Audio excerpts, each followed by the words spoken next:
Hello everyone. Last class में हम लोग study flow energy equation start किए थे, उसके फाइनल व्यंजन के साथ छोड़ दिए थे। इस क्लास में हम लोग स्टडी फ्लो एनर्जी इक्वेशन को अप्लाई करेंगे different types of open system के लिए। मैंने आपको बताया था कि study flow energy equation first law of thermodynamic का ही एक एप्लीकेशन है, जिसको कि ओपन सिस्टम के लिए हम लोग डिराइव किए थे। ठीक है, तो आइए देखते हैं इसका फाइनल व्यंजन आया था स्टडी फ्लो एनर्जी इक्वेशन का। m dot h1 plus v1 square by 2g plus z1 plus q equal to h2 plus v2 square by 2g plus z2 equal to w।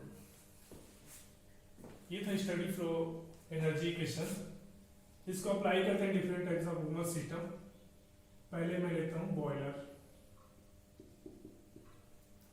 Exam में ऐसे आता है कि study flow of energy equation को निम्न device में apply करके दिखाइए। उसमें बोला जाता है boiler, compressor, turbine, nozzle. Mainly ये चार टाइप के में आता है, तो आपको सभी में आना चाहिए। बहुत ही आसान है। करेंगे वैसे जैसे बॉयलर आया, तो बॉयलर के बारे में पहले दो लाइन में हमें डिफाइन करने के बॉयलर होता क्या है, एक छोटा सा डायग्राम और एजम्पशंस के बाद फिर study flow of energy equation का अप्लाई करके और उसका फाइनल एक एक्सप्रेशन ला देना है। ठीक है, तो बॉयलर क्या होता है? बॉयलर ना पहले सुन चुके होंगे। बॉयलर क्या है? सिस्टम एक स्टीम जनरेटर है।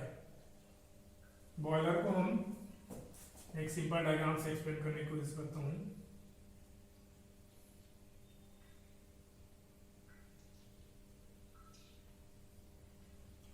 इस टाइप का डोम शेप्ड एक बॉडी है। डिफरेंट टाइप्स का बॉयलर होता है, लेकिन हम लोग यहाँ पे सिंपल प्रिंसिपल बस समझना है हमें। तो यहाँ से हम लोग वाटर इनटेक करते हैं, बदले में हमें यहाँ पे स्टीम मिलता है। होता क्या है इसमें? तो हीट सप्लाई करना पड़ता है। ठीक है, तो बॉयलर एक ऐसा यूनिट है जो जिसको वाटर सप्लाई किया जाता है, बदले में वो हमें हाई प्रेशर हाई टेम्परेचर पे स्टीम जनरेट करके देता है। ठीक है, तो बॉयलर को कुछ नहीं, कोई वर्क प्रोड्यूसिंग डिवाइस नहीं है, कार्य करके नहीं दे रहा है, केवल इसमें हीट सप्लाई किया जा रहा है, बदले में वो जो वाटर है उसको स्टीम में कन्वर्ट करके दे देता है। ठीक है, तो आइए देखते हैं। उसमें एक छोटा सा इसी प्रकार का डायग्राम बनाना है, एक डेफिनेशन लिखना है और आगे जो एजम्पशंस है। ठीक है, ये है बॉयलर। बॉयलर के लिए हम लोग देखते हैं, यहाँ पे मैं छोटा सा बना दिए रहता हूं, इसका उपयोग होगा। This is boiler. इसको हीट सप्लाई किया जा रहा है, इधर से वाटर अंदर जा रहा है, इधर से स्टीम बाहर आएगा। सबसे पहले जो इसका हाइट का डिफरेंस होता है, अगर डेटा लाइन कहीं पर को भी लोगे तो इनलेट और आउटलेट में जो डिफरेंस होगा वो नगण्य होता है, कुछ मीटर्स में ही होता है। इसके कारण से जो हाइट डिफरेंस होता है, दैट इज एजम्पशंस में लिख देता हूँ। एजम्पशंस करके इसको लिखेंगे डायरेक्टली, एजम्पशंस। पहले वही की जो पोटेंशियल डिफरेंस है, पोटेंशियल जो हाइट के कारण जो एनर्जी है, उसमें जो डिफरेंस है वो नेग्लिजिबल होता है। तो del Z means Z2 minus Z1 that is equal to 0 almost। ठीक है, दूसरा चीज क्या, ये कोई वर्क प्रोड्यूस नहीं कर रहा है, तो क्या होगा? W भी 0। साथ ही साथ इसमें हमें स्पीड से मतलब नहीं है, मतलब ये स्पीड रेगुलेटर की तरह काम नहीं करता। तो स्पीड रेगुलेटर काम कौन कर रहा है? Kinetic energy. तो del change in kinetic energy भी क्या होता है? 0 होता है। ठीक है, अब यहाँ पे इसको हम लोग इक्वेशन 1 दे दिए रहते हैं। तो ये सब एजम्पशन लेना है, बॉयलर का डेफिनेशन लिखना है, एजम्पशन, उसके नीचे फिर लिखना है फ्रॉम इक्वेशन 1। इक्वेशन 1 में ये सारे वैल्यू हम लोग पुट करते हैं, तो फाइनली हमें क्या प्राप्त होगा? तो m dot h1 plus q equal to m dot H2। ठीक है, या Q बराबर होगा m dot H2 minus H1। ठीक है, this is the final expression for the boiler, मतलब बॉयलर में इतना हीट इनपुट होगा। तो फर्स्ट ऑफ थर्मोडायनेमिक्स से हम लोग पहले अप्लाई किए बॉयलर के ऊपर। ठीक है, आइए नेक्स्ट देखते हैं।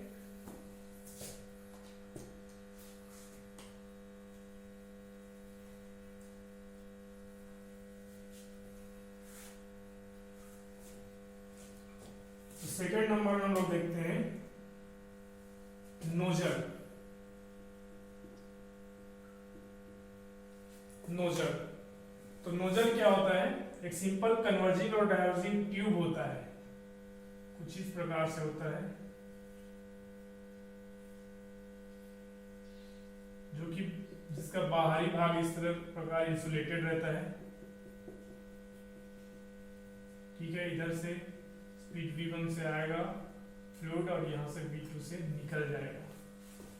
नोजल क्या है? सिंपल एक फ्लूइड का स्पीड रेगुलेटिंग डिवाइस है। इसका उपयोग हम लोग स्पीड अप करने के लिए जनरली करते हैं। जो भी हमारे पास फ्लूइड है उसका स्पीड बहुत हाई फ्लक्चुएट करना, बहुत ज्यादा बढ़ाना है, V1 से कई ज्यादा गुना V2 को करना है, तो उसके लिए हम लोग नोजल का उपयोग करते हैं। तो ये एक स्पीड रेगुलेटिंग डिवाइस है जिसमें जो तरल प्रवाहित हो रही है उसके वेग को बढ़ाने के लिए उपयोग में लाया जाता है। यहाँ पर भी आप आसानी से देख पा रहे होंगे कि ये Z1 और Z2, मतलब there will be no difference in the height. जो इनलेट और आउटलेट के हाइट में डिफरेंस नहीं है, तो क्या आ जाएगा? Del Z 0। ठीक है, दूसरा चीज का ये इसको अगर मैं सिस्टम मान लूं और ये सराउंडिंग, तो यहाँ पे इंसुलेशन लगी हुई है जिसके कारण से हीट इंटरेक्शन नहीं होगा सिस्टम और सराउंडिंग के बीच। तो क्या हो जाएगा?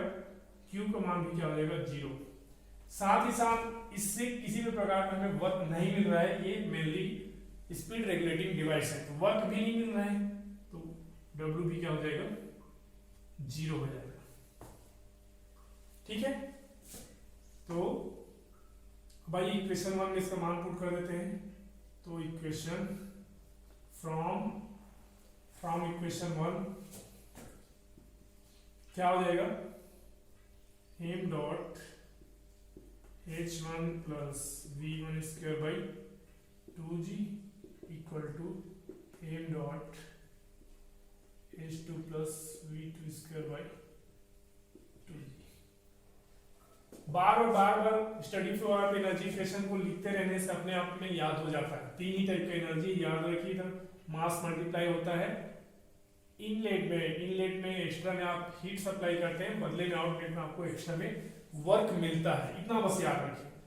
अब देखिए यहाँ पे m से m मर जाएगा, कैंसिल आउट हो गया।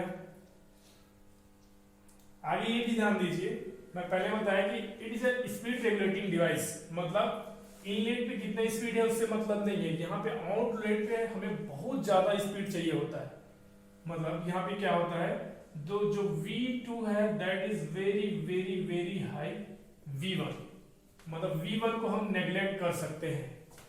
V1 इज ऑलमोस्ट 0, क्यों? क्योंकि मैं बताया कि V1 is very very less than V2। ठीक है, V2 की तुलना में V1 बहुत ही कम होता है, तो उसको नेग्लेक्ट किया जा सकता है। इस इक्वेशन में V1 का मान 0 रख देने से क्या आ जाएगा? H1 equal to H2 plus V2 square by 2G, या इसी का फाइनल फॉर्मूला आ जाएगा V2 equal to under root of 2G H1 minus H2। This is the final formula for the nozzle when we applied first law thermodynamics or steady flow energy equation। तो ये दूसरा था हमारा nozzle, ये भी काफी इंपॉर्टेंट है, ये फाइनल फार्मूला आप याद रखिए नोजल के लिए। तीसरा ओपन सिस्टम डिवाइस जहां पे फर्स्ट लॉ थर्मोडायनेमिक अप्लाइड हो रहा है। फर्स्ट लॉ थर्मोडायनेमिक कहां पे अप्लाई होता है? ऐसे 4-5 डिवाइस के नाम लिखने के लिए भी आता है, तो वो ये सब है। पहला बॉयलर हो गया, नोजल हो गया, अभी मैं तीसरा करने जा रहा हूं थर्ड में करने जा रहे हैं टरबाइन।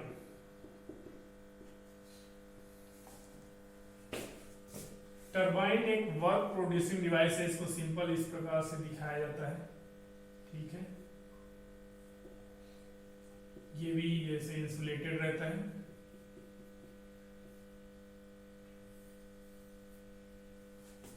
ये भी एक वर्क प्रोड्यूसिंग डिवाइस है। तो पहले टरबाइन के बारे में बताना है। तो टरबाइन क्या होता है, ये एक वर्क प्रोड्यूसिंग डिवाइस है, ये हमें कार्य करके देता है।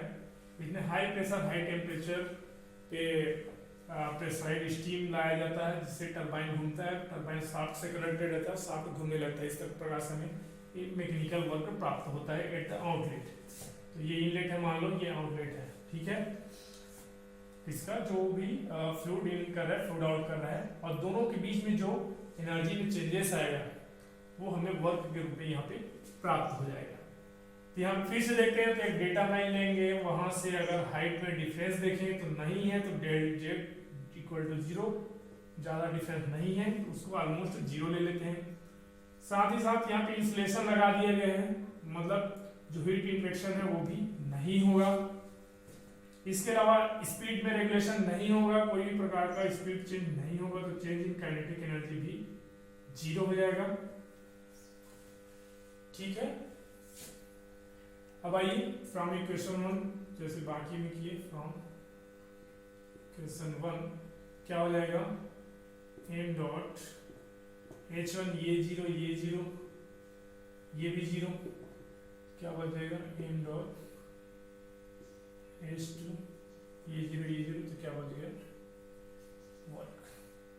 तो वर्क बराबर क्या आ गया, m h1 माइनस h2। यहाँ पे ध्यान रखने वाली बात ये है, चूंकि ये अगर सिस्टम है और वर्क प्रोड्यूस कर रहा है, तो जो भी थर्मल डिवाइसेस मैकेनिकल डिवाइसेस होगा जो वर्क प्रोड्यूस करता है, तो वो वैल्यू हमेशा पॉजिटिव आएगा। क्योंकि ये प्रोड्यूस कर रहा है, मतलब सिस्टम कार्य करके दे रहा है, तो ये जो W का मान आएगा ये हमेशा पॉजिटिव आएगा। Remember that one, that value of this work will be positive always, ये हमेशा पॉजिटिव रहेगा। मतलब H1 का मान हमेशा बड़ा रहेगा H2 से, मतलब H2 छोटा रहेगा, H1 बड़ा रहेगा, तब भी तो ये डिफरेंस पॉजिटिव आएगा और ये वैल्यू पॉजिटिव देगा। तो यहाँ पे ध्यान रखने वाली चीज यही है कि ये पॉजिटिव आएगा, ठीक है। तो तीसरा फर्स्ट ऑफ थर्मोडायनेमिक्स अप्लाइड होने वाला डिवाइस, और जो कि ओपन सिस्टम का भी एग्जांपल है, फर्स्ट ऑफ थर्मोडायनेमिक्स का भी एग्जांपल है जिसपे अप्लाई हो रहा है, ठीक है। आगे देखते हैं।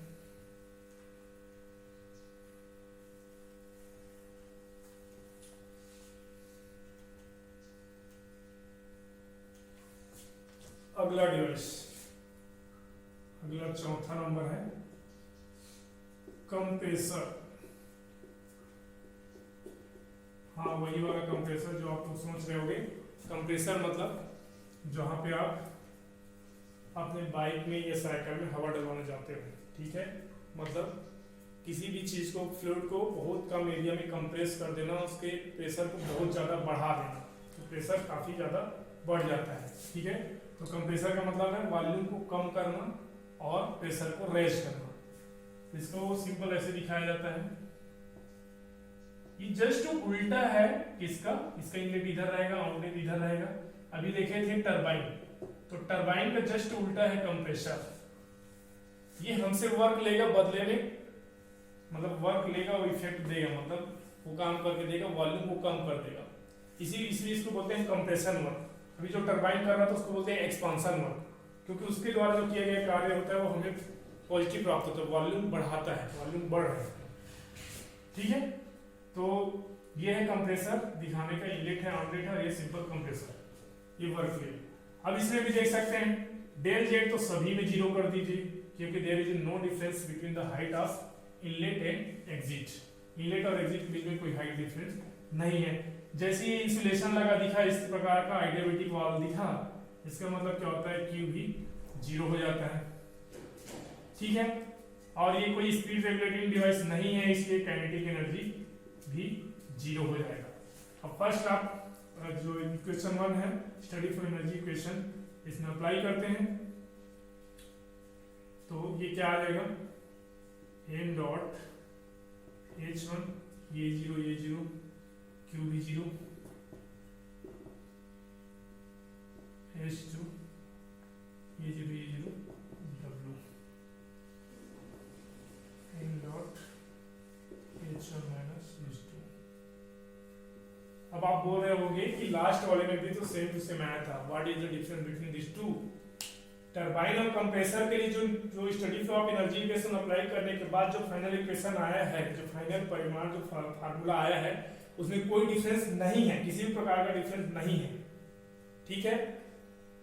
लेकिन ये जो वैल्यू आएगा ये हमेशा निगेटिव रहेगा, ये मेन डिफरेंस है। उसमें मैंने बताया था कि the value the work done for the turbine that will be positive always, system work करके देगी, लेकिन for this case this will be negative always, ठीक है। तो ये याद रखना है।